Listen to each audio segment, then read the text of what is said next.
more confused about vulnerability. I mean, the vulnerability of a man. Is it men or is it women? The reason this conversation or this subject came up in my mind was I was watching a TV show with my wife. And so one of the young ladies on the show, she talked about a past relationship that she had and, how the man had treated her and, he ended up having a baby with another girl, and she found out 2 years later. So he had been living with her for 2 years, even though he had a child with another woman, and they had been together, the girl who was cheated on with the guy, for 5 years. So she was living a lie for 5 years, and 2 of them, there was another baby involved that she had no clue about. Now she has this husband that she's married. The nicest guy, by her own words, her own admission. He's such a nice, gentle guy. He communicates well. But he's really sensitive. What? Which way do you want it? You want the guy who treats you warm and loving and kind and gentle and communicates well? Or you want the guy who's a habitual liar, a cheater, has another child with another woman, but he's a little bit more manlier, and by her own admission again, he doesn't really communicate that well. Okay, what you looking for? What you looking for? So let's flip the script. Here's a guy. He goes out looking for a wife or a girl. And he finds a girl that's so nice and kind. She works hard, she comes home, she serves him, she treats him well.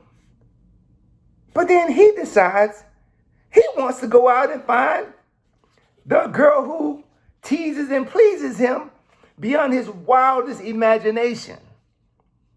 And then she ups and leaves him, or she has an affair, she cheats with someone else on him. Okay, now I'm getting confused. I'm confused because here are 2 scenarios that people find the right person, but then they go and choose the wrong person. That makes no sense to me. That makes no sense. It's like,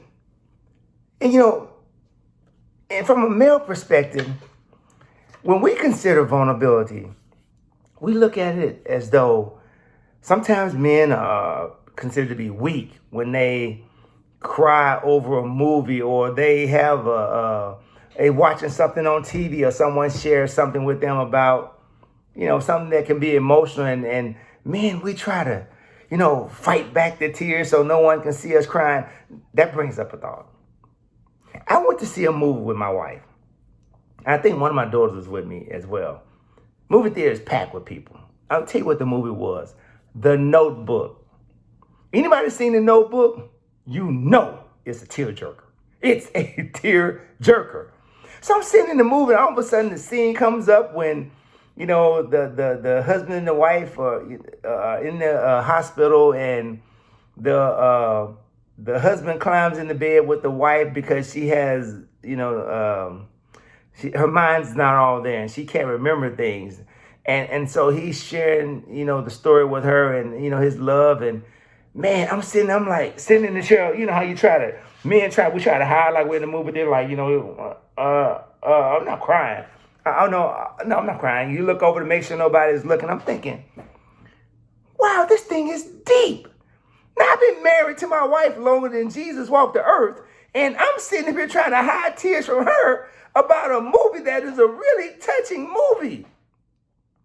But I can remember times, growing up, I'm in the locker room with all the guys, and we got a game going on, and the game is, we're in the city playoffs, the championship, and we lose. We lose. Everybody in the locker room's crying. The players crying, the coaches crying, the parents in the room, they're crying. The principal's crying. Everybody's emotionally crying, but nobody's considered to be soft. Nobody's considered to be sensitive or weak. How do we want it? What is the confusion going on between what's sensitive and what's appropriate for a man to be when it's time that he can be emotional, when it's time he can't be emotional? We got to fix our thinking. We have to fix our thinking. Or even from a female perspective. A guy goes, comes home with, something, some lovely words to say, or just want to compliment his girl, and, may bring some flowers or something, and then, he has something, all of a sudden he gets a little teary-eyed. Is she going to say, I can't believe he's crying? I mean, I understand I ought to be crying, but why is he crying? I see, he's just too sensitive for me. People, we're going to talk about this subject. We're going to go even deeper than this about the sensitivity and vulnerability that we expect from a male or female. And we're going to deal with this because we need to start looking at what's important. What's important in people that make us feel good and make us see the side of the good in people rather than, this tough-minded and this tough idea of what a man should be, how vulnerable he should be, or how vulnerable a woman should be. And how that makes the relationship a complete and a wholesome relationship, rather than looking at it from a negative perspective of saying, I can't deal with this. That's too much emotion for me. We need to figure this out. Because there are lives that are being tampered and toyed with, that are being ruined because we can't figure this situation out. We can't figure out what we like in a man, or we can't figure out what we like in a woman. It's just it's just fascinating to me. So I thought I'd bring this question to you. So now you can go online, either email me at georgefreister.com and give me your opinion. You can also comment on the post about what your idea of vulnerability is, and what's too much vulnerability, what's too much sensitivity. What should we be looking for and what we shouldn't be looking for? Let's try to give the audience, let's try to give the people in the world something that they can have a clear-cut conscience about what's good in vulnerability and what's good in sensibility.